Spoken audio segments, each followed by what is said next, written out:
like this that you can go and advocate back and say, I know that you may not know SIPs. I know that you don't understand their leadership training, but I have been a part of it. And having you seen my change, having you seen how I start to look at things differently, just imagine an entire organization that is changing the way I'm changing. So you have to break the bubble of the fear of unknown. Why? Because a lot of us stop from doing the things that we know we're supposed to do because there's a fear of the unknown. Who will I become when I'm successful? Or who will I become when I'm broke? What happens if this doesn't work? What happens if this does work? Because it's unknown, it paralyzes us from moving forward, which is why a lot of you are in the positions that you want to be because you've been paralyzed with the unknown, not embracing it. Number 2, perceived extra workload. Changes may initially seem like more work without clear benefits. So you have to address the perceived extra workload. Listen, I already considered the workload. It will be extra. Now, there's 2 things we can do. We can do it ourselves, but it's going to take a little work to do it, or we can hire a consulting company that specializes in this to start it for us. That doesn't increase our workload. We may have to spend a little bit extra more money, but we don't have to spend extra money in overtime. Now, see that? I'm considering the things that they already. 3, budget constraints. Leadership may resist changes due to concerns of cost. So I'm addressing all of these things as I know that they're going to be something. And when you really get good, you address all of these things while you're pitching your proposal. And then you write it down to make sure they have a written version of it. Lack of trust in new processes. Teams may doubt that a change will truly improve efficiency or patient safety. And then the last common reason for resistance in healthcare is comfort with status quo. Some stakeholders prefer familiar routines, even if they are inefficient. And overcoming that is going to be another masterclass training for another day. If you guys receive some value from today's free leadership summit, let me see some ones in the chat.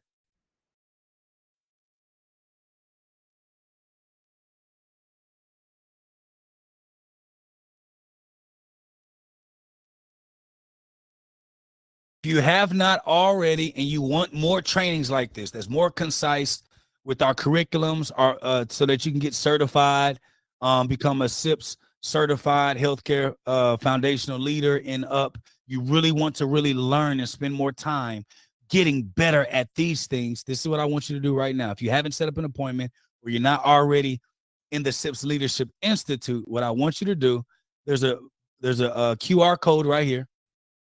Scan it and schedule a session with our head of client success. If you want this integrated into your hospital, where we can build a true talent development program, you want to learn how to actually get them to see it too. Scan this, schedule an appointment so that you can be able to spend time developing it. If you are a leader or a technician in another country, I did see 1 or 2 of you. Scan it, set up an appointment, and we can figure out exactly how we can provide you support with even with where you are. Okay? So I do want you to understand, listen, training alone, what you're doing here is not enough. Implementation is what makes trainings like this come alive.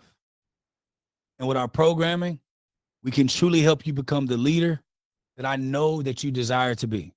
Now, if you want to come to one of the dopest leadership conferences on planet Earth, Scrub Ball, you can go to scrubball.org, right? Scrubball.org.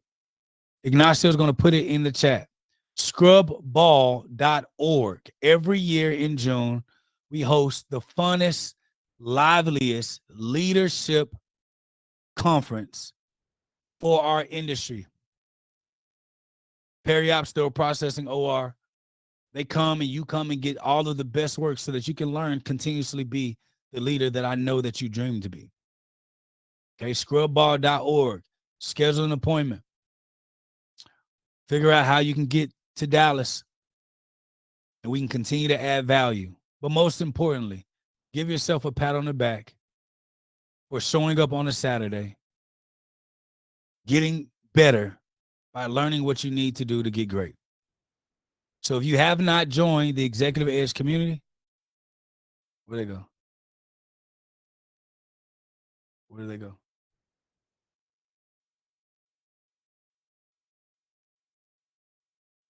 Sips Healthcare /leadership.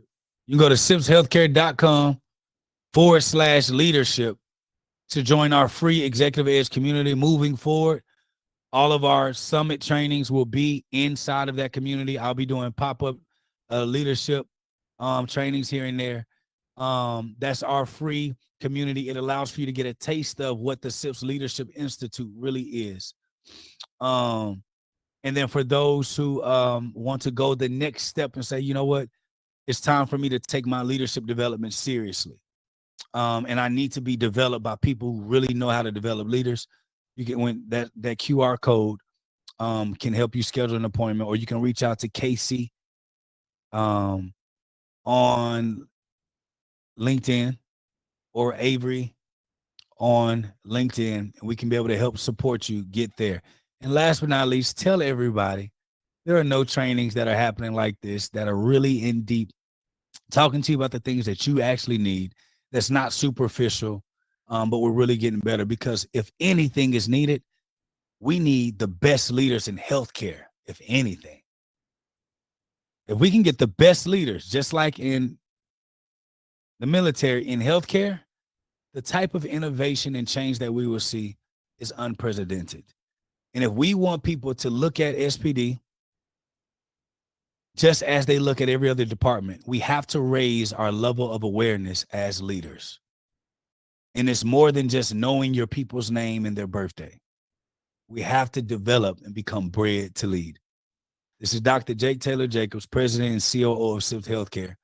If you believe that we can add value to your hospital, whether it's training, development, staffing, support, compliance, consulting, please don't hesitate to reach out to us. We want to make you look good by helping you look good. Peace.